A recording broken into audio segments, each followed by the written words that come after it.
آیت من یطع اللہ والرسول فاولئک مع الذین انعم اللہ علیہم پر درس جاری ہے، یعنی ابھی اس کے کچھ پہلو باوجود اختصار کے پھر بھی بیان کرنے والے بھی باقی ہیں،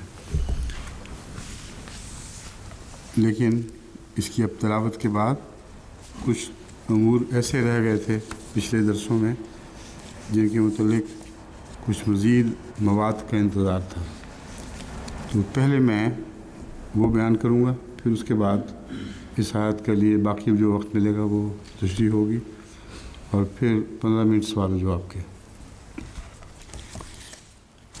اعوذ باللہ من الشیطان الرجیم، بسم اللہ الرحمن الرحیم، ومن یطع اللہ والرسول فاولئک مع الذین انعم اللہ علیہم من النبیین والصدیقین والشہداء والصالحین وحسن اولئک رفیقا۔ کل میں نے تفسیر قومی کے ایک حوالے کو اس لیے رد کر دیا تھا کہ اس میں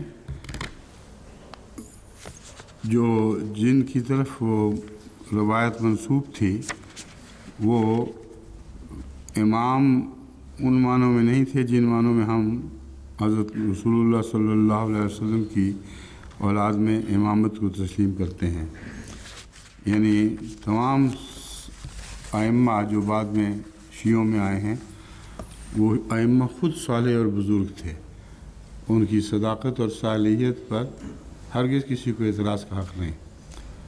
روایات وہ غلط ہوئی ہیں جو ان کی طرف منسوب ہو کر پھر آگے بغیر سلسلہ روایات کے رسول اللہ صلی اللہ علیہ وسلم تک پہنچائی گئی، وہ ساری مشکوک روایات ہیں، کیونکہ شیعہ مسلک کے حق میں ایک عذر تراشا گیا ہے، لیکن ان ائمہ کی اپنی رائے اگر ثابت ہو جائے قطعاً اس کے کہ پرانی روایات کیا گزری ہیں تو اس کو ہمیں ضرور اہمیت دینی ہوگی۔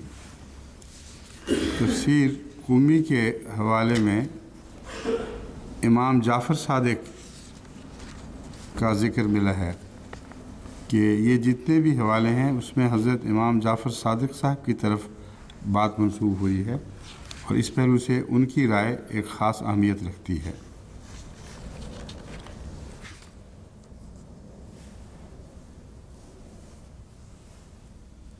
تفسیر قومی میں یہ لکھا ہے کہ امام ابو عبداللہ امام جعفر صادق صاحب ولادت 83 ہجری، وفات 148 ہجری۔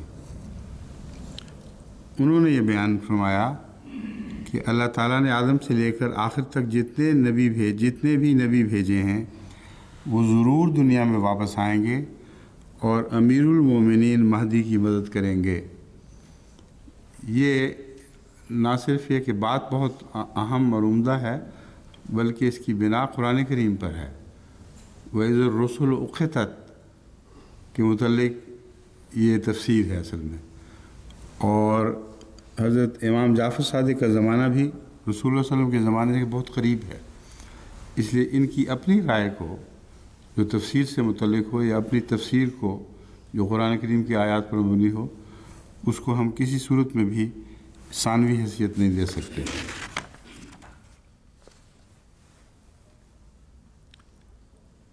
امام باقر مجلسی کی روایت پر میں نے رد کر دیا تھا، امام باقر مجلسی کی تو کوئی حیثیت نہیں، اب وہاں سے حوالہ آ گیا ہے کہ امام باقر مجلسی نے جو بحار الانوار میں روایات لکھی ہیں وہ امام جعفر صادق کی طرف سے لکھی ہیں، اس لیے امام جعفر کے صادق کے مقام کو مرتبہ کو تو میں بیان کر چکا ہوں۔ جو ان کی رائے کے متعلق ہے کہ ان کا یہ خیال تھا یا ان کا یہ فیصلہ تھا، اس فیصلے پر کسی اور حدیث کی ضرورت نہیں ہے، نہ انہوں نے حدیث کی طرف منسوب کیا ہے، انہوں نے اپنے غور و فکر کے بعد قرآن کریم اور احادیث سے استنباط کرتے ہوئے جو رائے قائم کی ہے وہ رائے اہم اور ضروری ہے، اس لیے یہ ان کی طرف سے امام جعفر صادق کی طرف سے ان روایات کو قبول کرنا ہوگا۔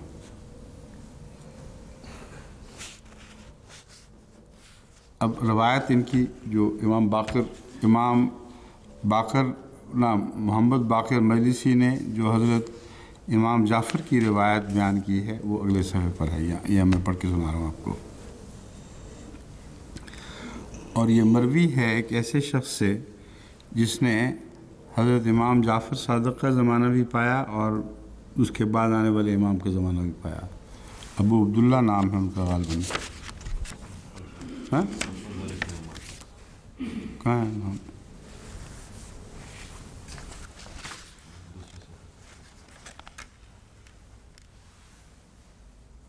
مفضل بن عمر، ٹھیک ہے، مفضل بن عمر ہے۔ اب یہ روایت سن لیجیے، بہت اہمیت رکھتی ہے۔ ہمارا سید مہدی علیہ السلام کعبہ سے ٹیک لگا کر کہے گا، اے لوگوں کے گروہو سنو، جو چاہتا ہو کہ وہ آدم اور شیش کو دیکھے سو دیکھے، وہ میں ہوں۔ سنو، جو چاہتا ہو کہ نوح اور اس کے بیٹے حام کی طرف دیکھے، وہ میں ہوں۔ سنو، جو چاہتا ہو کہ ابراہیم اور اسماعیل کو دیکھے، بس میں ہی ابراہیم اور اسماعیل ہوں۔ سنو، جو موسیٰ اور یوشع کو دیکھنا چاہتا ہے، بس میں ہی موسیٰ اور یوشع ہوں۔ سنو، جو چاہتا ہے کہ عیسیٰ اور شمون کو دیکھے، وہ مجھے دیکھے، میں ہی عیسیٰ اور شمون ہوں۔ سنو، جو محمد صلی اللہ علیہ وآلہ وسلم اور امیر المومنین کو دیکھنا چاہتا ہے، سو میں ہی محمد صلی اللہ علیہ وسلم اور امیر المومنین بھی ہوں۔ سنو، جو ائمہ کو دیکھنا چاہتا ہے جو حسین کی اولاد سے ہیں، سو وہ سب امام میں ہی ہوں۔ میری دعوت کو قبول کرو، کیونکہ میں تمہیں ایسی باتوں کی خبر دیتا ہوں جن کی تمہیں خبر دے دی گئی تھی اور جن کی تمہیں خبر نہیں دی گئی تھی۔ بعض ایسی باتیں جن کا تمہیں علم تھا اور بعض ایسی باتیں جو پہلے بیان نہیں کی گئی۔ اس میں جو ایک صرف الجھن پیدا ہو سکتی ہے وہ ہے کعبہ سے ٹیک لگا کر وہ کہے گا، لیکن یہ الگ بحث ہے کہ وہ امام مہدی کون ہے۔ کعبہ سے ٹیک لگانے والے ایک امام کو تو انہوں نے قتل کر دیا تھا۔ تو اصل پوائنٹ یہ ہے کہ جو بھی امام مہدی ظاہر ہوگا ان کے نزدیک اس کا یہ مقام ہے۔ اس امام مہدی کو یہ ثابت کرنا کہ وہ مسیح علیہ السلام ہے، وہ ہمارا فرض ہے، اور دوسرے استنباط سے ہم قطعی طور پر ثابت کر چکے ہیں، جیسا کہ چاند سورج گرہن کی حدیث سے قطعیت کے ساتھ ثابت ہے۔ بس یہ فیصلہ باقی رہے گا کہ وہ کون سا امام ہے، لیکن یہ فیصلہ خود امام جعفر صادق کر چکے ہیں کہ جو بھی ہوگا اس کا یہ مقام و مرتبہ ہوگا۔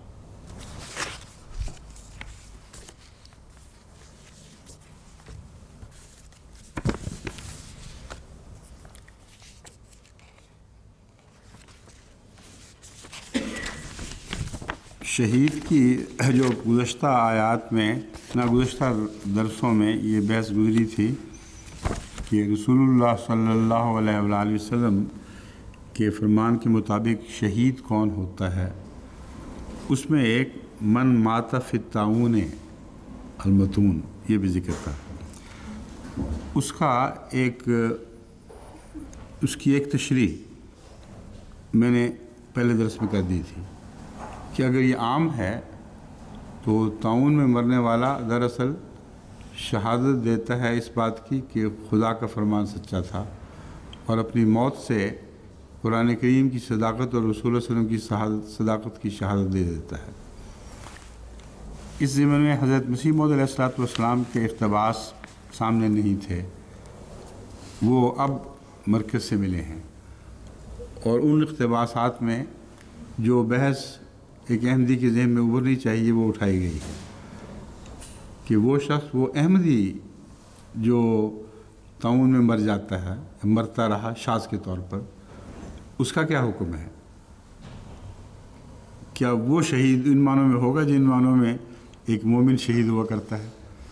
تو حضرت اقدس مسیح موعود علیہ السلام کے حوالے مل گئے ہیں، اب میں آپ کے سامنے رکھتا ہوں۔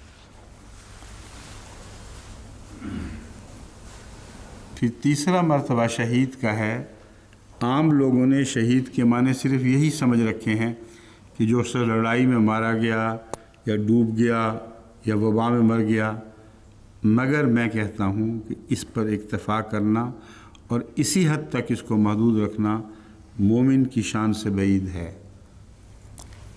شہید اصل میں وہ شخص ہوتا ہے جو خدا تعالیٰ سے استقامت اور سکینت کی قوت پاتا ہے، اور کوئی زلزلہ اور حادثہ اس کو متغیر نہیں کر سکتا۔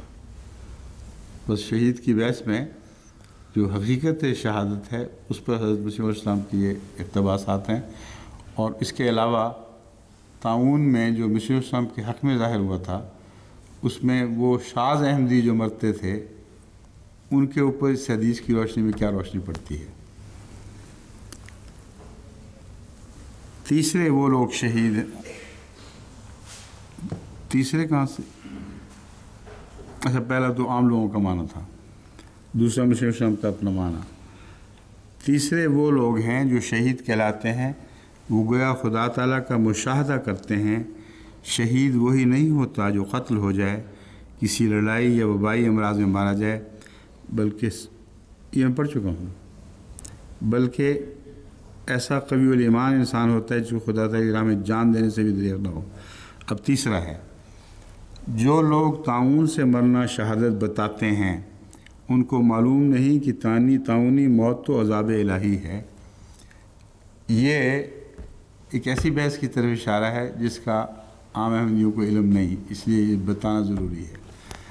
جب حضرت مسیح موعود علیہ السلام کی تائید میں طاعون نے گواہی دی، اور جب کہ کثرت سے دوسرے مارے جا رہے تھے، احمدیوں میں محض شاذ کے طور پر مارے گئے۔ ان شاذ میں ایسے بھی تھے جن کا عمل کمزور ہوگا یا کوئی ایمانی کمزوری ہوگی، اور کچھ ایسے بھی تھے جو لازماً ایک عام وبا میں کچھ نہ کچھ مرنے چاہیے تھے، ورنہ نشان اس شان کا نشان نہیں رہتا جو نشانوں کی ایک عمومی عادت ہے۔ نشانات کے متعلق یاد رکھیں کہ 100% اس طرح ظاہر و باہر دکھائی نہیں دیتے کہ کلیتاً اس کے خلاف کوئی شک کی گنجائش ہی باقی نہ رہے۔ نشانات میں ہمیشہ ایک پردہ سا رہتا ہے، اور وہ پردہ ایمان والوں کی پہچان ہوا کرتا ہے۔ بس یہ پہلو یاد رکھیں کہ حضرت مسیح موعود علیہ السلام نے اس پردے کو گویا اللہ تعالیٰ کی طرف سے بعض لوگوں کی پردہ پوشی قرار دیا ہے۔ اگرچہ آپ کی پیشگوئی میں یہ تھا کہ کچھ لوگ ضرور مریں گے، لیکن باقیوں کے مقابل پر بہت کم۔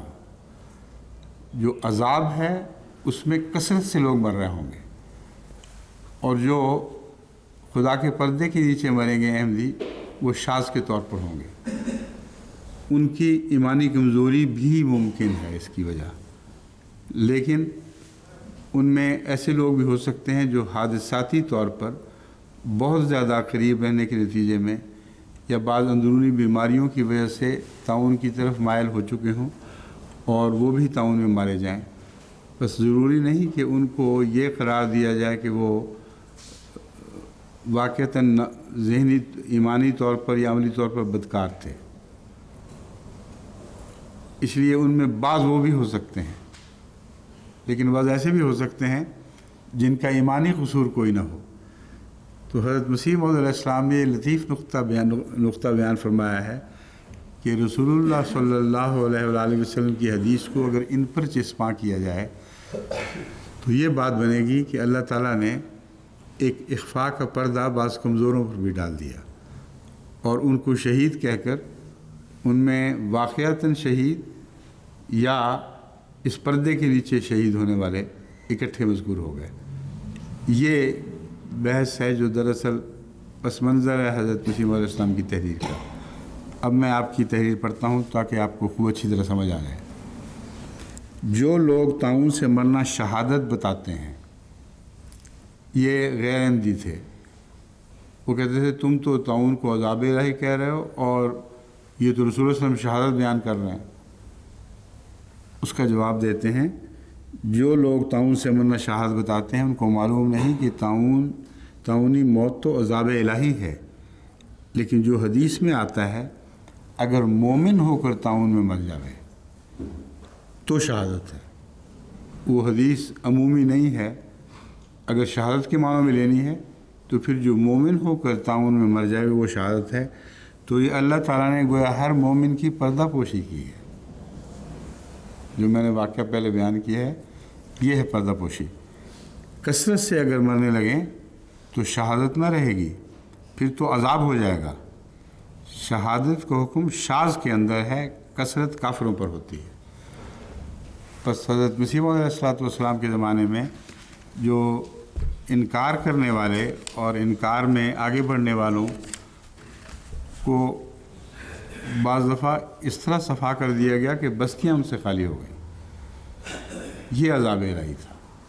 اس پر اس حدیث کا یہ اطلاق ہرگز نہیں ہو سکتا کہ یہ شہید اللہ کے نزدیک گویا کہ ایک مقام شہادت حاصل کرنے والے ہیں، کیونکہ عام طور پر کثرت سے مرنا عذاب الہی کی علامت ہے، نہ کہ شہادت کی علامت ہے۔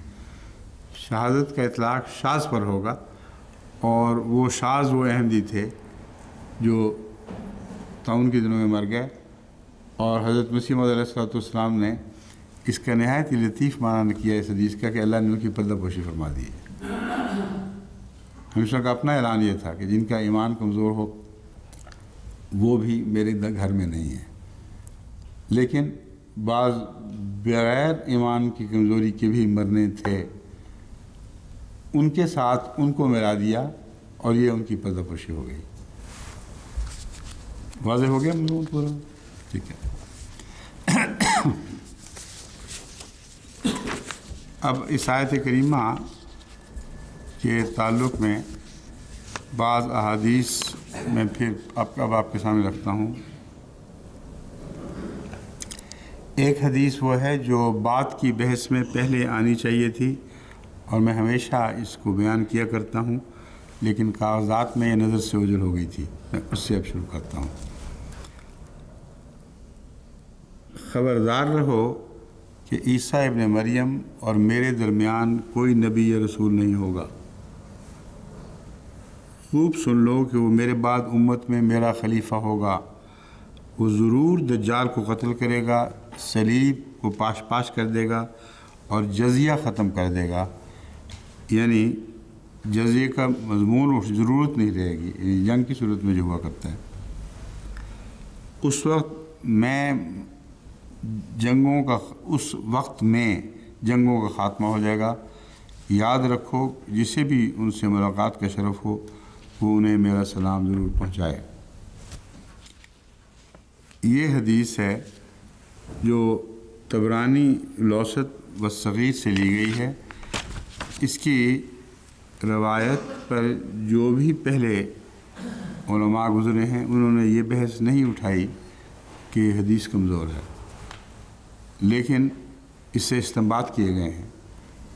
بس اس کی روایات کی تفصیل کی یہاں ضرورت نہیں۔ یہ مضمون اپنی ذات میں ایسا ہے جو بالکل کھلم کھلا ظاہر و باہر پورا ہو چکا ہے کہ مسیح موعود اللہ کے فضل کے ساتھ تشریف لائے، یعنی عیسیٰ ابن مریم، اور ان کے اور رسول اللہ صلی اللہ علیہ وسلم کے درمیان کوئی نبی نہیں ہے۔ بس لا نبی آبادی کا ایک یہ بھی معنی ہے کہ میرے بعد اس وقت تک جب تک مسیح موعود ظاہر نہ ہو جائے اور کوئی نبی نہیں ہے۔ اس معنی کو غیر احمدی علماء تسلیم کرنے پہ مجبور ہیں، کیونکہ وہ عیسیٰ علیہ السلام سے مراد پرانا عیسیٰ لیتے ہیں اور جانتے ہیں کہ اس کی نبوت سلب نہیں ہو سکتی، اس لیے پھنس گئے ہیں، اس میں بے اختیار ہو گئے ہیں۔ وہ اس حدیث کو لازماً تسلیم کریں گے کہ حضرت محمد رسول اللہ صلی اللہ علیہ وسلم اور عیسیٰ ابن مریم کے درمیان کوئی رسول نہیں۔ یہاں ہم دونوں متفق ہو گئے۔ اب ہمارا کام ہے یہ ثابت کرنا کہ وہ عیسیٰ ابن مریم آسمان پہ نہیں چڑھا ہوا، چڑھا ہی نہیں تو اترے گا کیسے؟ اس لیے جو بھی عیسیٰ کا دعوے دار ہوگا وہی یہ شخص ہے، اور لا نبی آبادی کی یہ تشریح سب کو مسلم ہو گئی۔ آج چونکہ سوال و جواب کی مجلس میں ہونی ہے، اس لیے اب میں جس حد تک ممکن ہوا خاتم کے بعد دوسرے معنی آپ کے سامنے رکھوں گا، اور جب سوال و جواب کا وقت آئے گا اس سے مجھے بتا دیں۔ جی کیا یہ اچھا معاف کرنا.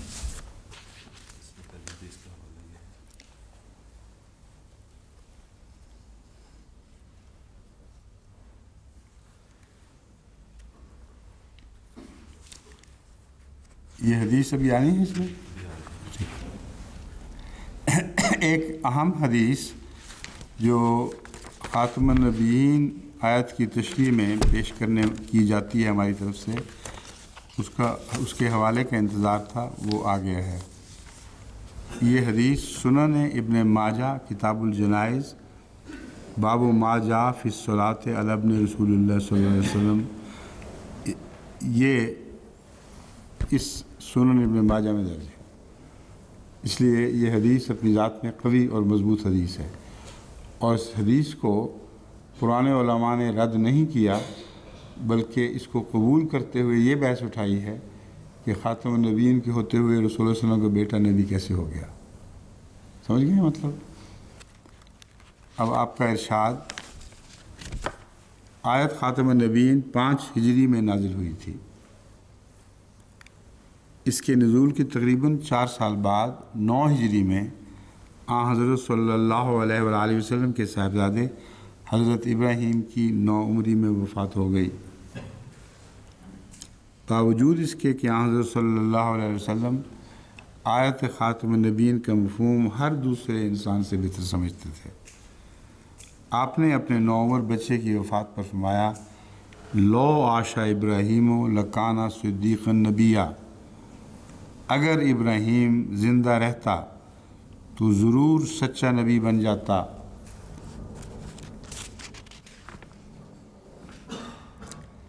اب اس حدیث پر جو سنن ابن ماجہ کی حدیث ہے، یہ الفاظ ہیں. اس میں مختلف الفاظ سے بھی بعض دوسری حدیثیں ملتی ہیں، مگر ہر جگہ نبی ہی قرار دیا گیا ہے. میرے نزدیک یہ بنیادی الفاظ یہی سب سے اعلیٰ اور عمدہ ہیں، اور یہ فرمایا گیا ہے کہ اگر رہتا تو نبی ہو جاتا.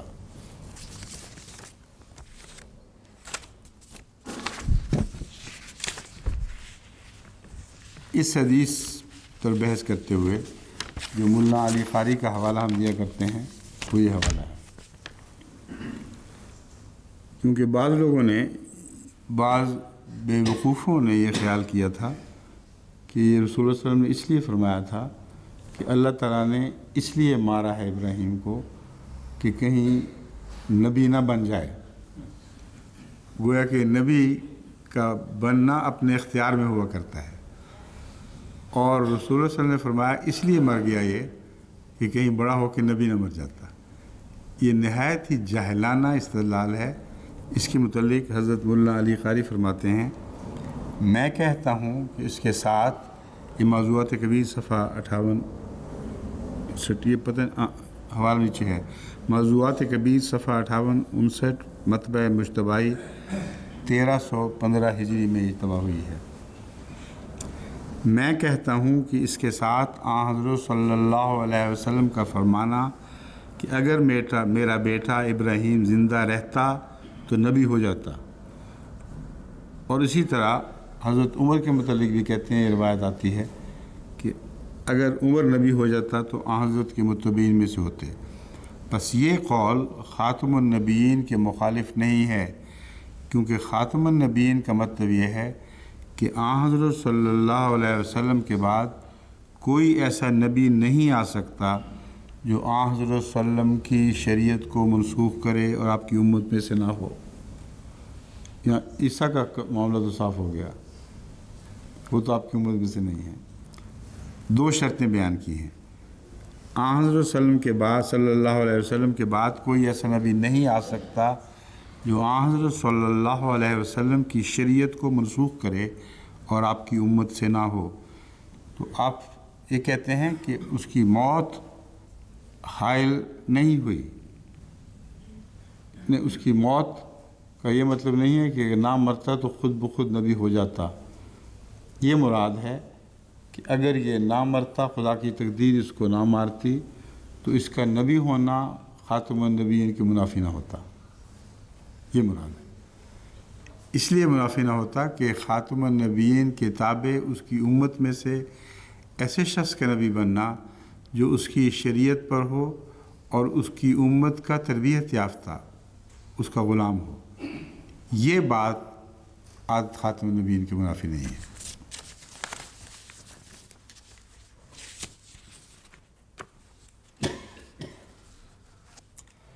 اب خاتم مختلف معانی میں استعمال ہوا ہے۔ ان معنوں میں کہ آپ کی شریعت آخری ہے اور قیامت تک منسوخ نہیں ہو سکتی، مگر غیر تشریعی تابع محمدی امتی نبوت کا امکان ختم نہیں ہوا جو آپ کی وساطت اور آپ ہی کے فیض سے جاری ہو اور آپ ہی کی مہر تصدیق اس پر ثبت ہو۔ یہ میری جو جلسہ سالانہ والی تقریر تھی فیضان ختم نبوت، اس میں حوالے آ چکے ہیں سارے یہ جی ہاں اس میں بھی ہیں، تو میں سر دست اس میں سے بعض چن کے بیان کروں گا، کیونکہ اس کی ساری تفصیلی بحث میں اگر ہم پڑھیں گے تو یہ پھر سارا رمضان ہی اس بحث میں گزر جائے گا۔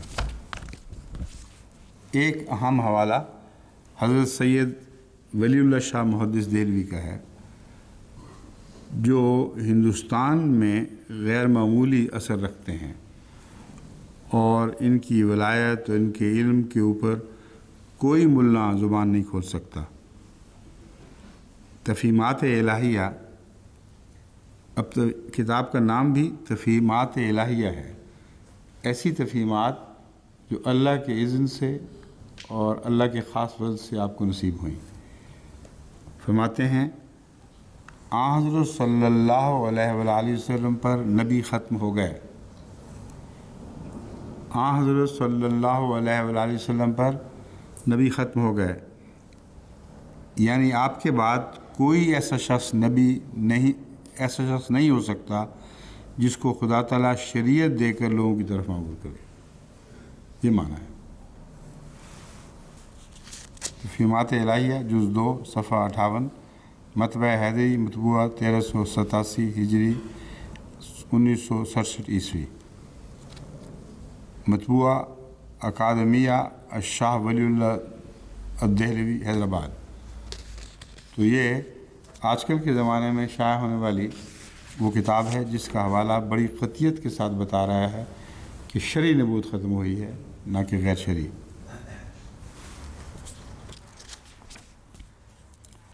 اب حضرت صوفی شیخ اکبر حضرت محی الدین ابن عربی المتوفیٰ 638 یا 638 ہے نا، یہ حوالہ ہے جو میں سمجھتا ہوں خاص طور پر آپ لوگوں کو یاد رکھنا چاہیے۔ یہ رسول اللہ صلی اللہ علیہ وسلم کا کمال ہے۔ حضرت ابن شیخ اکبر محی الدین ابن عربی فرما رہے ہیں، یہ رسول اللہ صلی اللہ علیہ وسلم کا کمال ہے کہ آپ نے درود شریف کی دعا کے ذریعے اپنی آل کو مرتبہ میں انبیاء سے ملا دیا، اور حضرت ابراہیم سے بڑھ کر آپ کو یہ شرف حاصل ہوا کہ آپ کی شریعت کبھی منسوخ نہ ہوگی۔ دو باتوں کا جواب اس میں آ گیا ہے جو بعض دنوں کو میں کھٹکتی رہی ہیں۔ ایک کہ ابراہیم کی اولاد کو اللہ تعالیٰ نے نبوت اور امامت بخشی ہے، اور اس میں کوئی شک نہیں۔ یہ رسول اللہ علیہ وسلم کا کمال ہے کہ درود شریف میں یہ حوالہ دے کر اپنی امت کے بزرگوں اور صلحاء کو ان سے ملا دیا جو حضرت ابراہیم سے فیض پا کر درجات امامت یا نبوت تک پہنچے۔ لیکن حضرت ابراہیم پر ایک ایسی فضیلت عطا کر دی جو ابراہیم کو نہیں تھی۔ آپ کو یہ شرف حاصل ہوا کہ آپ کی شریعت کبھی منسوخ نہ ہوگی، جبکہ ابراہیم کی شریعت موسیٰ کے وقت ہی ختم منسوخ ہو چکی تھی۔ یعنی جو کچھ بھی اس میں تھا ہمیں علم نہیں، ممکن ہے وہ منسوخ ان معنوں میں نہ ہوئی ہو، بلکہ وہ سارے امور جو شریعت میں تھے وہ تورات میں بھی داخل ہو گئے ہوں، لیکن ان معنوں میں منسوخ کہ اب اس کے حوالے کی ضرورت نہ رہی۔ اس کے بعد جو بھی حوالے چلے وہ موسوی شریعت کے حوالے چلے ہیں۔ تو شریعت کبھی منسوخ نہ ہوگی، یہ ہے اصل بنیادی معنی ابن عربی کا۔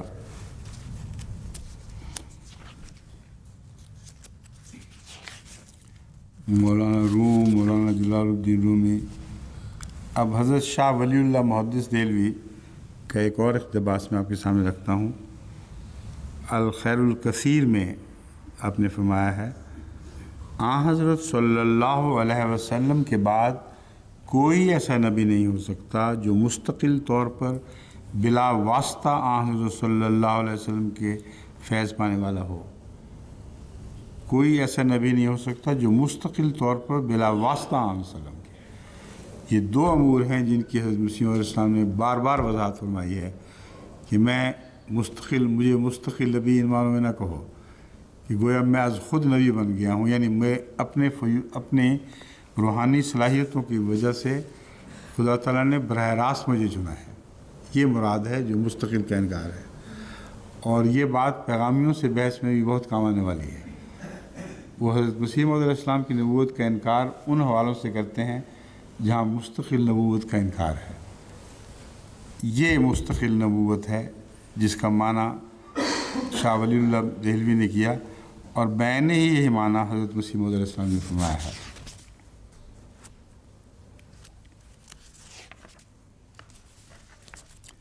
عبدالرحیف فرنگی وغیرہ یہ سارے حوالے میں پہلے دے چکا ہوں، یہ بھی دے چکا ہوں، مگر یہ میں چھوڑ رہا ہوں طوالت کے خوف سے۔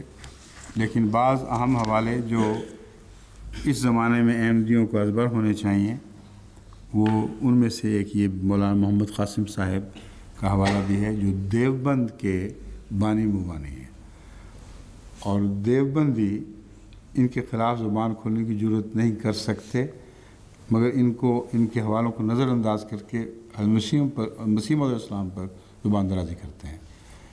جو باتیں قاسم نانوتوی نے کہیں، اگر وہی باتیں حضرت مسیح موعود علیہ السلام کہیں تو حضرت مسیح موعود پر زبانیں دراز کرتے ہیں اور قاسم نانوتوی کو چھوڑ دیتے ہیں۔ میں ثابت کروں گا کہ وہی باتیں ہیں جو حضرت مسیح موعود علیہ السلام نے کی، اس لیے نام سے مسیح موعود کا رکھ کے بیہودہ سرائی کریں، پہنچے گی مولانا قاسم نانوتوی کو بھی، وہ ان کے شر سے بچیں گے نہیں۔ فرماتے ہیں ذل اور اصل میں تساوی بھی ہو تو کچھ حرج نہیں۔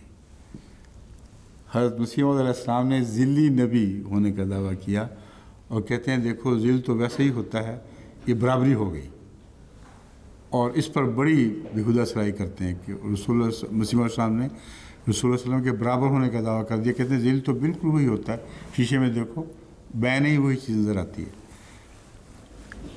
مولانا قاسم نانوتوی نے یہ لکھا، افضلیت ذل اور اصل میں تساوی بھی ہو، بالکل ایک جیسے بھی ہوں تو کچھ حرج نہیں، کیونکہ افضلیت بوجہ اصلیت پھر بھی ادھر خاتم النبیین کی طرف ہی رہے گی۔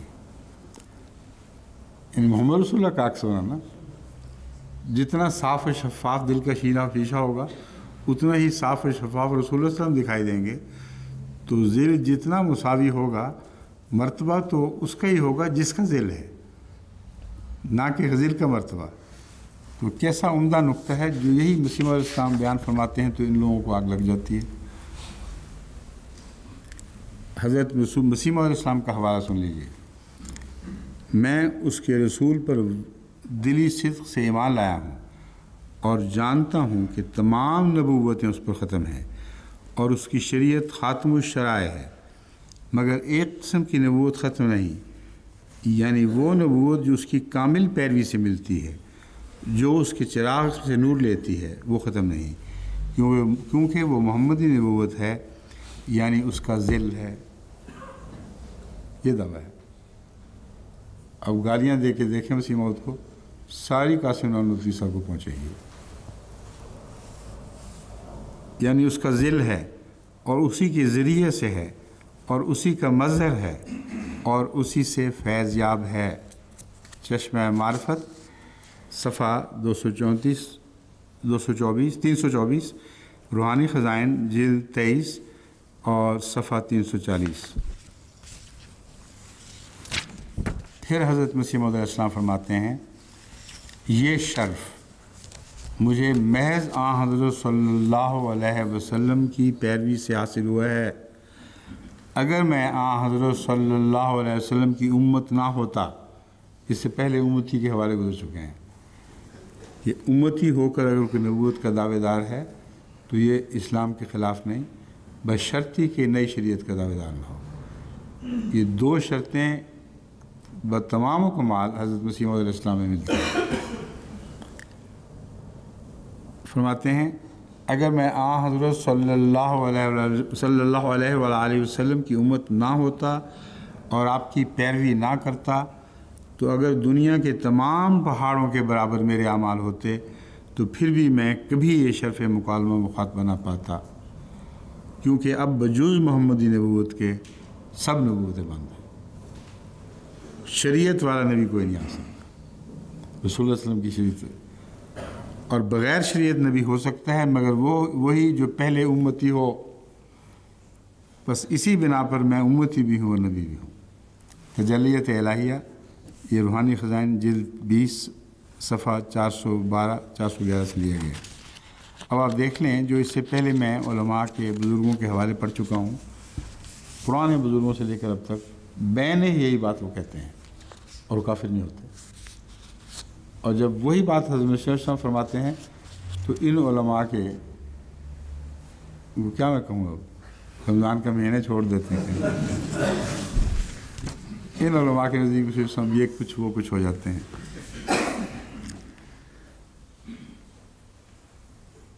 حضرت مسیح علیہ السلام فرماتے ہیں صرف اس نبوت کا دروازہ بند ہے جو احکام شریعت جدیدہ ساتھ رکھتی ہو۔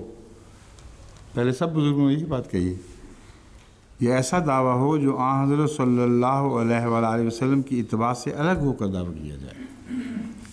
لیکن ایسا شخص جو ایک طرف اس کو خدا تعالیٰ اس کی وحی میں امتی بھی قرار دیتا ہے اور پھر دوسری طرف اس کا نام نبی بھی رکھتا ہے، یہ دعویٰ قرآن شریف کے احکام کے مخالف نہیں ہے، کیونکہ یہ نبوت باعث امتی ہونے کے دراصل حضرت صلی اللہ علیہ وآلہ وسلم کی نبوت کا ایک ذل ہے، کوئی مستقل نبوت نہیں۔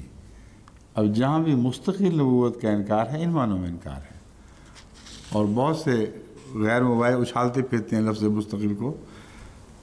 ہر جگہ حضرت مسیح علیہ وسلم نے خود تشریح فرمائی ہے، اس پر غور نہیں کرتے کہ مستقل کے کن معنوں میں انکار کر رہے ہیں۔ وہ جو رسول اللہ صلی اللہ علیہ وسلم سے فیض یاب نہ ہو، آپ کا امتی نہ ہو، آپ کی شریعت کا 100% تابع فرمان نہ ہو، وہ مستقل نبی ہے۔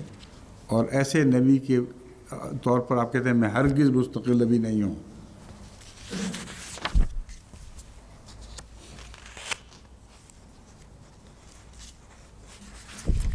باقی یہی حضرت السلام کے اور بہت سے حوالے ہیں، یہاں میں ان کی تکرار نہیں کرتا ہوں کہ مضمون سارا ان میں بیان ہو گیا ہے۔ تمام حوالے بہت ہی عظیم الشان حوالے ہیں، لیکن میں وقت کی کمی کی وجہ سے باقیوں کو چھوڑ رہا ہوں۔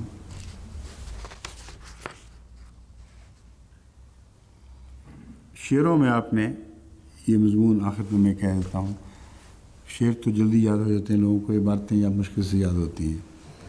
وہ پیشوا ہمارا جس سے ہے نور سارا، نام اس کا ہے محمد، دل بر میرا یہی ہے۔ وہ یار لامکانی، وہ دل بر نہانی، دیکھا ہے ہم نے اس سے بس رہنما یہی ہے۔ سب ہم نے اس سے پایا، شاہد ہے تو خدایا۔ وہ جس نے حق دکھایا، وہ ماہ لقا یہی ہے۔ اس نور پر فدا ہوں، اس کا ہی میں ہوا ہوں، میں وہ ہے میں چیز کیا ہوں، بس فیصلہ یہی ہے۔ اب اس کے بعد جو بھی بدزبانی کرے گا اس کی بدزبانی اللہ تعالیٰ اس پر اٹھائے گا۔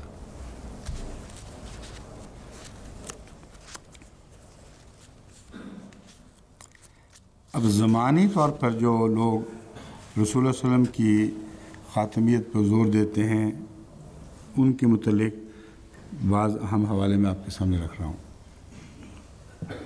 حضرت سید عبدالقادر جیلانی 561 ہجری، حضرت عبدالقادر صاحب جیلانی کہ مرشد طریقت اور پیر خرقہ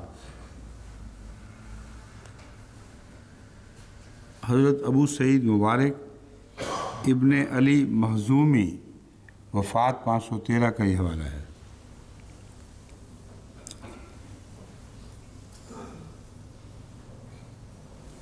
اس کا حوالہ جو تحفہ مرسلہ شریف یہ بے احتیاط حوالہ ہے، اس کے اصل حوالہ منگوانا چاہیے۔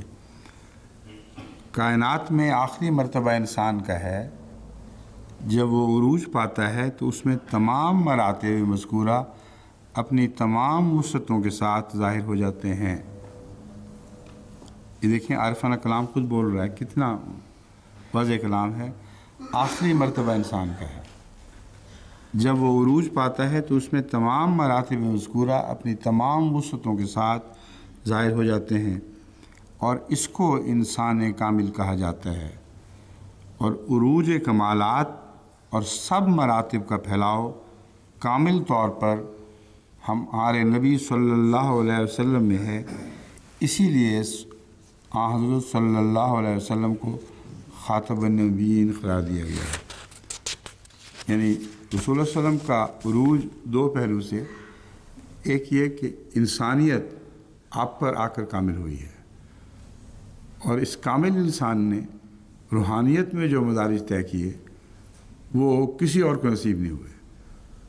بس اس پہلو سے آپ ہی ہیں جو خاتم النبیین بنتے ہیں۔ ابو عبداللہ محمد بن علی حسین، یہ ابو عبداللہ کا حوالہ میں اس وقت کنفیوز کر رہا تھا دوسرے سے۔ الحکیم الترمذی متوفہ 308 ہجری، آپ فرماتے ہیں یہ جو گمان کیا جاتا ہے کہ خاتم النبیین کی تعویل یہ ہے کہ آپ مبعوث ہونے کے اعتبار سے آخری نبی ہیں، مبعوث ہونے کے اعتبار سے آخری نبی، یہ علماء جہلا یہی باتیں کرتے ہیں۔ وہ کہتے ہیں پرانا عیسیٰ اس لیے آ سکتا ہے کہ وہ مبعوث ہونے کے لحاظ سے آخری نہیں ہے، مبعوث ہونے کے لحاظ سے آخری صرف رسول اللہ صلی اللہ علیہ وسلم ہے۔ اس بیت کو اٹھاتے ہوئے حضرت ابو عبداللہ محمد بن علی حسین 308 ہجری، اتنا پرانی بات، اس میں یہ گمان یہ فرما رہے ہیں، یہ جو گمان کیا جاتا ہے کہ خاتم النبیین کی تعویل یہ ہے کہ آپ مبعوث ہونے کے اعتبار سے آخری نبی ہیں، بھلا اس میں آپ کی کیا فضیلت و شان ہے، اور اس میں کون سی علمی بات ہے؟ یہ تو احمقوں اور جاہلوں کی تعویل ہے۔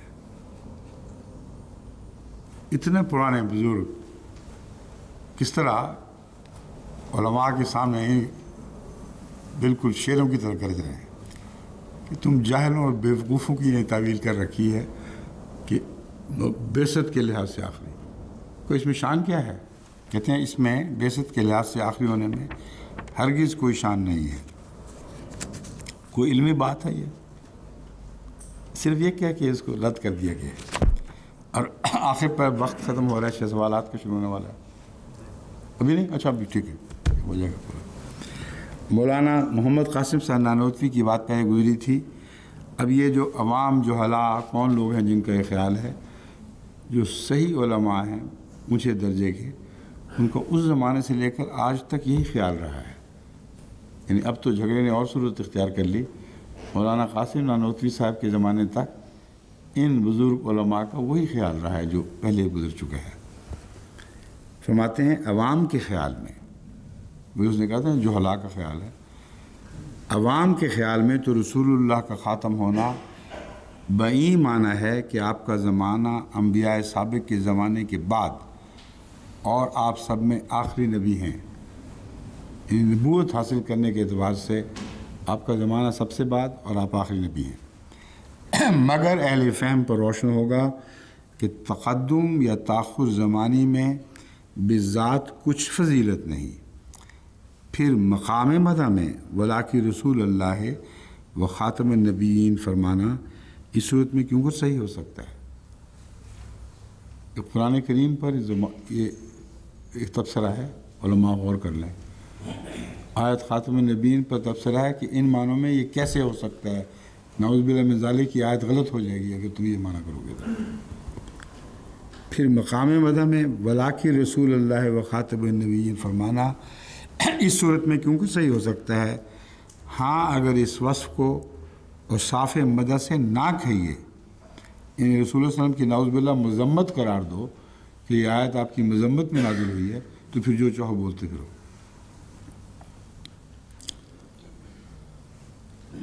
اور اس مقام کو مقام مدح قرار نہ دیجیے تو البتہ خاتمیت باعتبار تاخر زمانی صحیح ہو سکتی ہے۔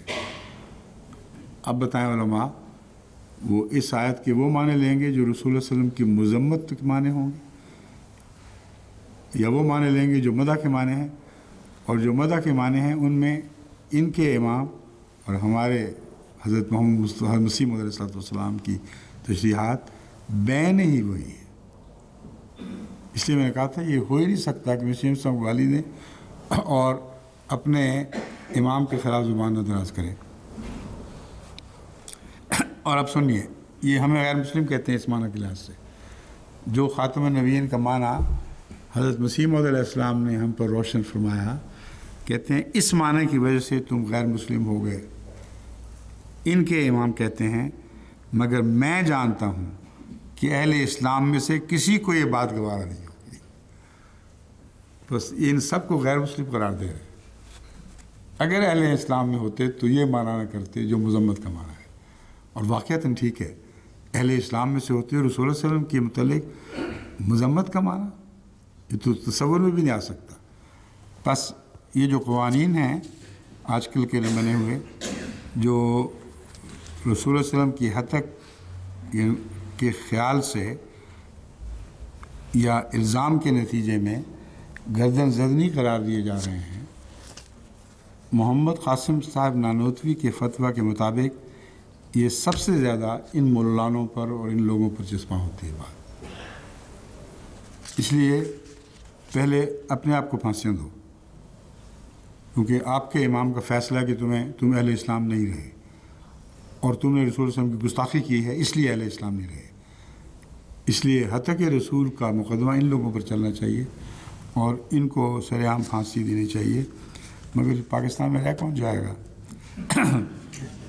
وہی رہ جائیں گے جن کو یہ غیر مسلم کہہ رہے ہیں، اور وہی رہ جائیں گے جو پاکستان کے بنانے میں مددگار تھے قائد اعظم۔ بظاہر پاکستان چھوٹا ہو جائے گا اور بہت بڑا ہو جائے گا۔ ایک اور حوالہ مولانا قاسم نانوتوی کا، ایک اور حوالہ مولانا قاسم نانوتوی کا، یہ سارے انہی معنوں میں ہیں، میں اس لیے چھوڑ رہا ہوں ان کو۔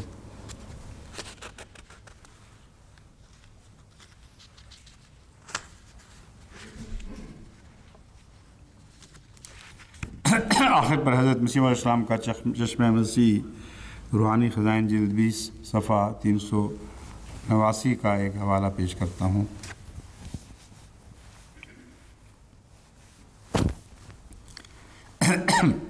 اے نادانوں اور آنکھوں کے اندھو، ہمارے نبی صلی اللہ علیہ وسلم اور ہمارے سید و مولا اس پر ہزار سلام اپنے افاضے کی روح سے تمام انبیاء سے سبقت لے گئے، اپنے افاضے کی روح سے تمام انبیاء پر سبقت لے گئے، کیونکہ گزشتہ نبیوں کا افاضہ ایک حد تک آ کر ختم ہو گیا، اور اب وہ قومیں اور وہ مذہب مردے ہیں، کیوں کوئی ان میں زندگی نہیں، مگر حضرت صلی اللہ علیہ وسلم کا روحانی فیضان قیامت تک جاری ہے۔ فیضان تھے مگر ختم ہو گئے، اب وہ چشمے بند ہو گئے ہیں۔ اس لیے باوجود آپ کے اس فیضان کے، اس امت کے لیے ضروری نہیں کہ کوئی مسیح باہر سے آوے، وہ پرانے فیضان کو جاری کرنے والا ہوگا، بلکہ آپ کے سایہ میں پرورش پانا ایک ادنا انسان کو مسیح بنا سکتا ہے، جیسا کہ اس نے اس عاجز کو بنایا ہے۔ ادنا انسان آپ کی عاجزی ہے، ورنہ اتنا بلند مرتبہ انسان بنایا ہے کہ آدمی حیران رہ جاتا ہے۔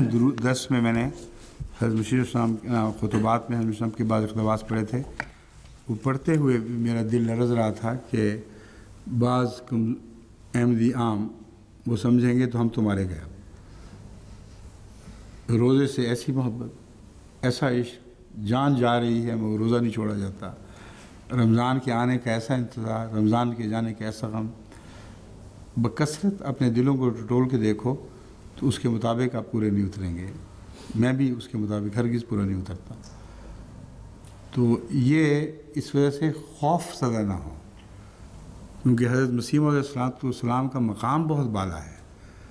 رسول اللہ صلی اللہ علیہ وسلم نے جو ستاروں کی تشریح دی تھی، مثال دی تھی، اس کے مطابق آپ نے روحانی طور پر اتنی ترقی فرمائی ہے کہ آپ کو دیکھ کر بھی دل لرزتا ہے. اب اس بات کو یاد رکھیں، کوشش کرنا اور آپ کی مطابقت کرنا فرض ہے. اگر رسول اللہ صلی اللہ علیہ وسلم کی مطابقت فرض ہے تو جو آپ کے پیچھے چلا اس کی مطابقت بھی فرض ہے.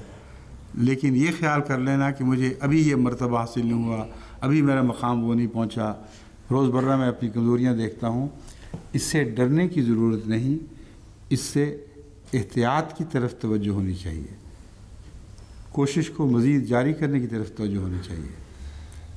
کیونکہ وہ مقام اور مرتبہ جو مسیح موعود علیہ السلام اپنا بیان کر رہے ہیں، یہ ایسا ہی ہے جیسے فرض کریں اس زمانے میں دنیا کا کوئی بہترین ایتھلیٹ اپنا تجربہ بیان کر رہا ہو. اب دنیا کے بہترین ایتھلیٹ کے نیچے ساری دنیا کے جوان پڑے ہوئے ہیں. ان میں کمزور بھی ہیں، ان میں تھوڑا دوڑنے والے بھی ہیں. آج کل پارک میں جا کے دیکھیں، بوڑھے بھی دوڑ رہے ہیں، جوان بھی دوڑ رہے ہیں، مگر ان کو انگلستان کے ایتھلیٹ سے بھی کوئی نسبت نہیں. وہ گویا کوسوں سے آگے نکلا ہوا ہے. اور ایسے ایتھلیٹ ہر ملک میں موجود ہیں جو اپنے وطن کی شان ہیں. اب ان کو دیکھ کر کیا عامت الناس کلیتاً مایوس ہو جائیں گے؟ کیا وہ کہیں گے کہ او ہو یہ ہے اصل جو آگے بڑھ رہا ہے، ہم تو کچھ بھی نہیں، ہم تو اس کے مقابل پر قدم قدم ٹھوکر کھانے والے لوگ ہیں. تو مایوسی کا کوئی سوال نہیں. حضرت مسیح علیہ السلام کے ان حوالوں کو اس طرح پڑھیں کہ آپ اس زمانے میں سب سے بلند مقام اور مرتبہ پانے والے ہیں، اور یہ آپ کی کیفیات ہیں.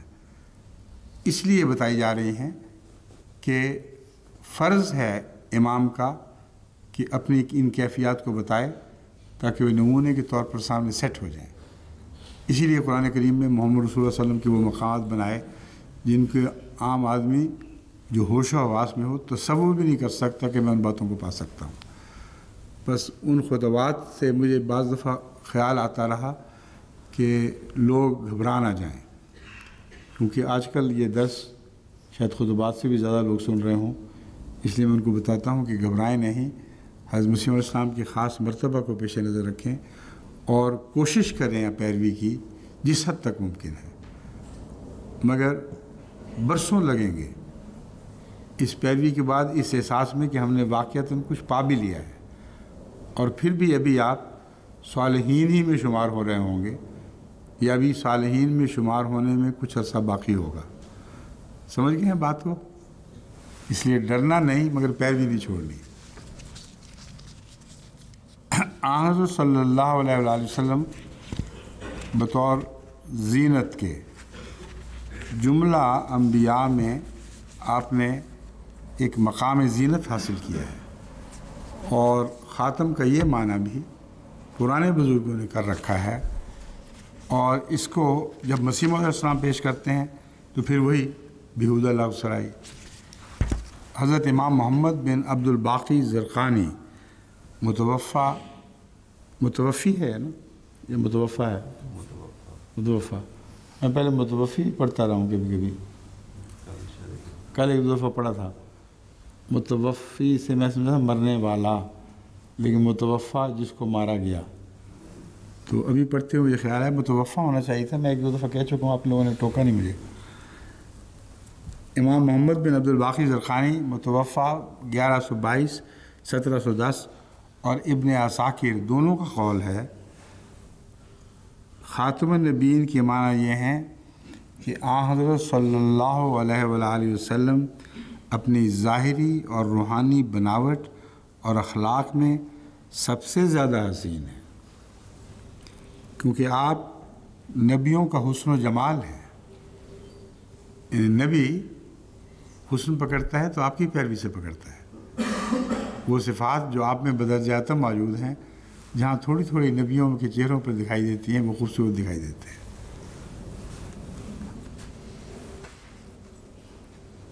اس انگشتری کی مانند جس سے زینت اور تجمل حاصل کیا جاتا ہے، یعنی جو انگوٹھیاں پہن کر اپنے ہاتھوں کو خوبصورت بناتی ہیں، وہ انگوٹھی اگر اتار دی جائے تو ہاتھ بچے بچے خالی خالی دکھائی دیتے ہیں۔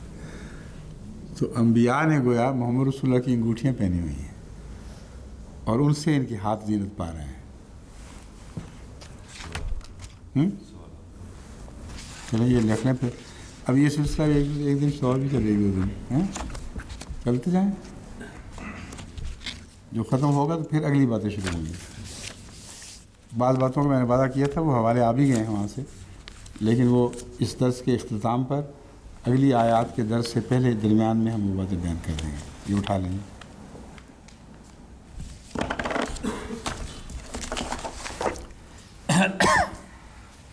آئیے جی رشید صاحب میدان میں آ جائیں۔ ارے ابھی ٹھہر جائیں، تھوڑی دیر معاف کرو، ابھی لوگوں کو موقع دیں پہلے۔ معاشرہ حیات صاحب بھی موجود ہیں، بشیر حیات صاحب، فرمائیے۔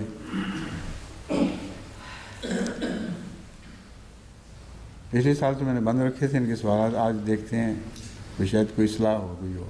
السلام علیکم۔ فرمائیے۔ وعلیکم السلام۔ حضور ایک جہاد کے بارے میں سوال کر آگے آ جاؤ۔ میرے سوال کے جواب میں جو آپ نے ایک حدیث بیان کی ہے اس میں کافی حد تک اس کا جواب آ گیا، لیکن تھوڑی سی مزید وضاحت چاہیے۔ ذرا نیچے ہو کے بات کرو تاکہ مجھے بھی بات پہنچے۔ حضور کیا یہ ممکن ہے کہ آئندہ مستقبل میں کبھی جماعت احمدیہ کے خلیفہ کی طرف سے جسمانی جہاد کا بھی حکم ہو؟ یہ امکان تو مسیح السلام نے خود بیان فرمایا ہوا ہے کہ حالات اگر بدل جائیں تو اور تلوار مسلمان کے مذہب کے خلاف اٹھائی جائے تو عین ممکن ہے کہ اس وقت کے امام کو اللہ تعالیٰ تلوار کے جہاد کی بھی اجازت دے دے۔ یہ خود حضرت مسیح السلام نے لکھا ہوا ہے۔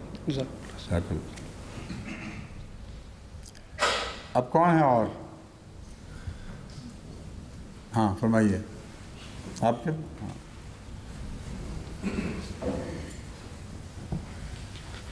السلام علیکم۔ وعلیکم السلام۔ حضور قرآن پاک کی آیت سورہ نساء کی آیات جو ہیں، وَمَن یُطِعِ اللَّهَ وَرَسُولَهُ فَأُولَٰئِکَ هُمُ الَّذِینَ رسولہ من یطع اللہ والرسول فَأُولَٰئِکَ هُمُ الَّذِینَ أَنْعَمَ اللَّهُ عَلَیْہِم مِّنَ النَّبِیِّینَ وَالصِّدِّیقِینَ وَالشُّہَدَاءِ وَالصَّالِحِینَ وَحَسُنَ اولئک رفیقہ۔ اور جو لوگ اللہ اور اس کے رسول کی اطاعت کریں گے۔ اس کا ترجمہ بار بار یہاں کر چکا ہوں، اب ترجمہ نہ دہرائیں، سوال کریں۔ سوال یہ ہے کہ اس کی روح سے حضرت مسیح موعود علیہ السلام تشریف لائے، تو کیا حضرت مسیح موعود علیہ السلام کے بعد بھی کوئی نبی آ سکتا ہے آئندہ زمانے میں؟ ان آیات کی شرائط کو پورا کرنے والا آ سکتا ہے اگر خدا اسے بنا دے، سمجھیں؟ نبی کوئی کسبی معاملہ نہیں ہے، یہ وحی معاملہ ہے، اور حسب ضرورت اللہ تعالیٰ نبوت عطا فرمایا کرتا ہے۔ بس اگر آئندہ بین ہی ان آیات کی شرائط کو اس طرح پورا کرنے والا کوئی شخص پیدا ہو جو اول درجہ نبوت کا انعام پانے کا مستحق ٹھہرے، اگر ضرورت زمانہ کا تقاضا ہوا اللہ تعالیٰ اس کو نبی بنا سکتا ہے، کوئی اس کا ہاتھ نہیں روک سکتا۔ آگے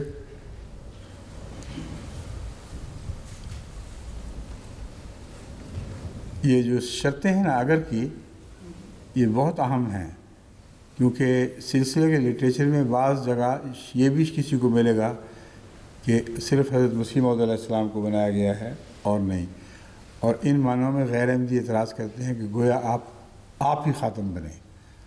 وہ زمانی لحاظ سے مانتے ہیں نا، جو کہتے ہیں زمانی لحاظ سے تم نے رسول اللہ صلی اللہ علیہ وسلم سے آپ کی خاتمِ چین کی مسیح موت پر ڈال دی۔ اس کا جواب میں دے رہا ہوں، اصولاً علمی طور پر اس آیت کا یہی ترجمہ ہمیں تسلیم ہے اور تسلیم کرنا پڑے گا۔ اگر اللہ کے نزدیک ایسا شخص ہو اور اگر محمد رسول اللہ صلی اللہ علیہ وآلہ وسلم کی تصدیق اس کو حاصل ہو تو ہمیں کیا تکلیف ہے؟ بشک آئیں 100 بسم اللہ، ٹھیک ہے۔ اگلا آپ بتائیں۔ چودھری رشید صاحب آپ کی باری ہے۔ اوہو، چودھری رشید صاحب ٹھہرے ایک منٹ، ایک ادھر بھی ہیں۔ السلام علیکم حضور۔ اب آپ دونوں کا انتظار لوگ سونے کی خاطر کرتے ہیں۔ السلام علیکم۔ کہتے ہیں، مجھے لوگ بتاتے ہیں، کہتے ہیں بڑا مزہ آتا ہے، اصل درس کا مزہ بھول جاتے ہیں اور آپ کے لطیفوں کے مزے اٹھاتے ہیں۔ ڈاکٹر نعیم احمد قریشی، حضور کل بھی اور آج بھی درس میں لانبی آبادی کی تشریح کرتے ہوئے آپ نے امت مسلمہ کے جو تمام علماء ہیں شروع سے حضرت معین ابن عربی سے لے کے شاہ ولی اللہ تک ہر ایک جماعت کے جو تشریح ہے خاتم النبیین اس کے قائل رہے ہیں، لیکن امت مسلمہ کا عقیدہ بگڑتا گیا۔ میں یہ معلوم کرنا چاہتا ہوں کہ رسول اللہ کے بعد زمانے میں بھی کب اور کس سٹیج پہ یہ عقیدہ کر رہا ہوں تدریجاً یہ خیال پھیلا کہ حضرت عیسیٰ علیہ السلام زندہ آسمان پہ بیٹھے ہیں، اور نزول کی احادیث سے لوگوں نے یہ خیال کیا کہ یہاں ظاہری جسمانی نزول مراد ہے، اور یہ بات بھول گئے کہ لفظ نزول قرآن کریم میں تمام انبیاء میں سے سوائے رسول اللہ صلی اللہ علیہ وسلم کے کسی کے حق میں استعمال نہیں ہوا۔ یہ نقطہ نہ سمجھنے کی وجہ سے بہت سی ٹھوکریں لگی ہیں۔ لفظ نزول کا ظاہری معنی لے لیا گیا اور قرآن کی طرف توجہ کر کے یہ نہیں معلوم کیا کہ انبیاء میں سے کسی کے لیے قرآن کریم نے لفظ نزول استعمال کیا ہے۔ اگر وہ یہ کرتے تو ان کو صاف دکھائی دیتا کہ حضرت رسول اللہ صلی اللہ علیہ وسلم کے علاوہ ایک بھی نبی نہیں ہے جس کے متعلق قرآن نے لفظ نزول استعمال فرمایا ہو، اور آپ کا نزول ہمارے سامنے ہے۔ یہ شروع سے ہی رسول اللہ کے بعد سے غلط ہے۔ شروع سے جب سے رسول بنے ہیں نزول کا لفظ سوائے محمد رسول اللہ کے اور کسی کے لیے استعمال ہے، اور آپ کا نزول ہمارے سامنے ہے کیسے ہوا ہے۔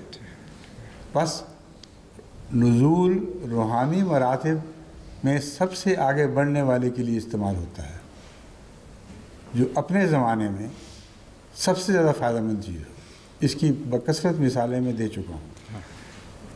اب قرآن کریم نے تو حضرت رسول اللہ صلی اللہ علیہ وسلم کے متعلق نزول کا لفظ استعمال فرمایا۔ حضرت رسول اللہ صلی اللہ علیہ وسلم نے آخری زمانے میں ظاہر ہونے والے امام کے لیے لفظ نزول استعمال فرمایا، اپنے حوالے سے بڑھ کر تو نہیں فرمایا، انہی معنوں کے تابع فرمایا ہے۔ بس یہ بات لوگ بھول گئے، ان دونوں باتوں کو ملا نہیں سکے، اور یہ عقیدہ آہستہ آہستہ دلوں میں جگہ پا گیا کہ عیسیٰ علیہ السلام کا لفظ کے متعلق جب بھی رسول اللہ صلی اللہ علیہ وسلم ذکر فرماتے ہیں آپ کی مراد جسمانی نزول ہے۔ یہاں تک ان کی ٹھوکر کی وجہ جائز ہے، یعنی اس لحاظ سے کہ درمیان میں خیالات میں ایک قسم کی کہ الجھاؤ پیدا ہو جایا کرتے ہیں۔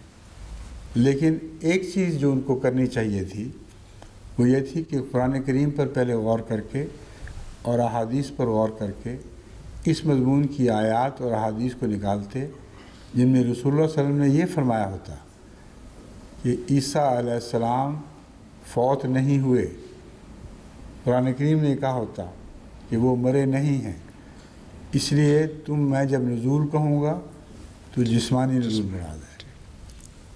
اس کا کوئی اشارہ بھی نہیں ملتا۔ اس سے قطعی طور پر ثابت ہوتا ہے کہ رسول اللہ صلی اللہ علیہ وسلم جب نزول کا لفظ فرماتے ہیں تو روحانی معنوں میں فرما رہے ہیں۔ یہ باتیں ہیں جو رفتہ رفتہ غلطیوں کا موجب بن گئیں، اور اس زمانے کے علماء میں جب یہ باتیں عام تھیں، اس زمانے میں بعض علماء کا اس شان کے ساتھ ان معنی کے مخالف معنی بیان کرنا، یہ ان کی عظمت کو بھی بتاتا ہے، اور بتاتا ہے کہ انہوں نے قرآن اور حدیث سے حقیقتاً یہ بات سمجھی تھی، ورنہ ان کو جرأت نہ ہوتی کہ عامت الناس اور عام علماء کے مقابل پر کھڑے ہو کر اس شان سے للکارتے کہ تم غلط سمجھ رہے ہیں۔ اب واضح ہوگی بات؟ جی بالکل، شکریہ۔ آئیے اب رشید صاحب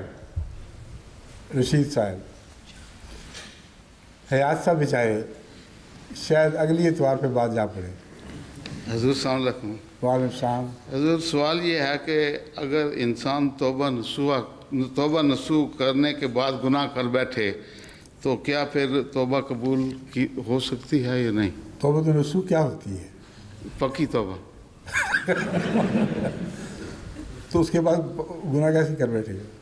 جی پھر گناہ ہو جائے۔ ہو ہی نہیں سکتا، توبہ نصوح کے بعد گناہ ہو ہی نہیں سکتا۔ توبہ نصوح وہ توبہ ہوگی کہ مرتے وقت تک پھر دوبارہ گناہ کا خیال دل میں نہ آئے، تب اس کو توبہ نصوح کہا جائے گا، ورنہ توبہ ہزار توبے ہوتی ہیں۔ عام دنیا میں توبہ کرتے بھی ہیں لوگ اور ٹوٹتی بھی ہیں توبہ۔ جی وہ آپ نے شعر نہیں سنا ہوا، جام میں توبہ شکن، جام میں توبہ شکن، جس کا جام میں توبہ شکن ہے اس کو توبہ نصوح کی توفیق نہیں ملتی۔ جام میں توبہ شکن، توبہ میری جام شکن، لیکن میری توبہ ایسی پکی ہے جس کو آپ توبہ نصوح سمجھ رہے ہیں کہ وہ خالی کر کے جام توڑی جاتی ہے۔ سامنے ڈھیر ہیں ٹوٹے ہوئے پیمانوں کے، اس کو آپ توبہ نصوح کہہ رہے ہیں؟ ابھی سمجھ نہیں ہے آپ کو؟ آگے سمجھ آگے تو پھر جا کے بیٹھ جائیں گے۔ آئیے بشیر حیات صاحب، جزاک اللہ، آپ نے ان کو اچھا وقت دے دیا۔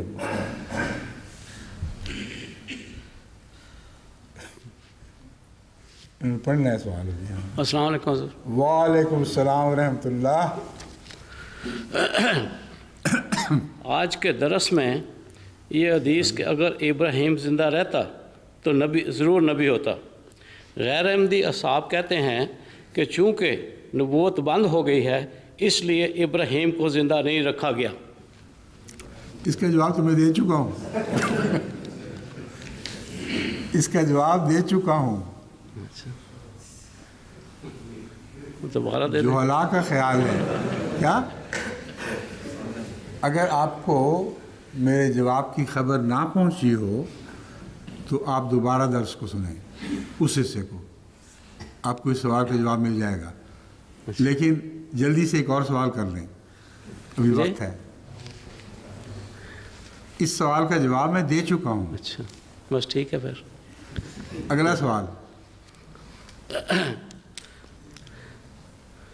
اگلا سوال درس کے بارے میں نہیں ہے لیکن ہے ضرور سوال۔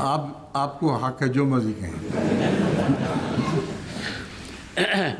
مسٹر ایس عبد الحسن علی ندوی اپنی کتاب قادیانیزم اے کریٹیکل اسٹڈی صفحہ 102 میں لکھتا ہے کہ رسول کریم صلی اللہ علیہ وسلم ایک مرکزی حیثیت رکھتے ہیں اسلام کے نظام میں، جبکہ مرزا صاحب کے ساتھیوں کو وہی درجہ دیا جاتا ہے جو کہ حضرت رسول کریم صلی اللہ علیہ وسلم کے صحابہ رکھتے ہیں۔ حضور اس بارے میں فرماویں کہ کیوں صحابہ حضرت مسیح موعود علیہ السلام بھی وہی درجہ رکھتے ہیں جو کہ صحابہ رسول کریم صلی اللہ علیہ وسلم رکھتے تھے۔ ایک تو درجے کا لفظ ان معنوں میں غلط ہے، کیونکہ درجہ تو صحابہ میں بھی فرق ہے، صحابہ کی کیٹیگری میں داخل ہے۔ یہ سوال ہونا چاہیے، کیوں حضرت مسیح موعود علیہ السلام کے صحابہ گزشتہ رسول اللہ علیہ وسلم کے صحابہ کی کیٹیگری میں داخل ہیں۔ وَآخَرِينَ مِنْهُمْ لَمَّا يَلْحَقُوا بِهِمْ، اس آیت کریمہ میں یہ مضمون بیان ہو چکا ہے، اور بخاری شریف کی حدیث سے اس کی تشریح میں بار بار کر چکا ہوں کہ قرآن اور رسول اللہ کے علم کے مطابق، قرآن کے بیان اور رسول اللہ علیہ وسلم کے اس علم کے مطابق جو اللہ تعالیٰ نے آپ کو عطا فرمایا، آنے والا ایک ایسا بھی ہوگا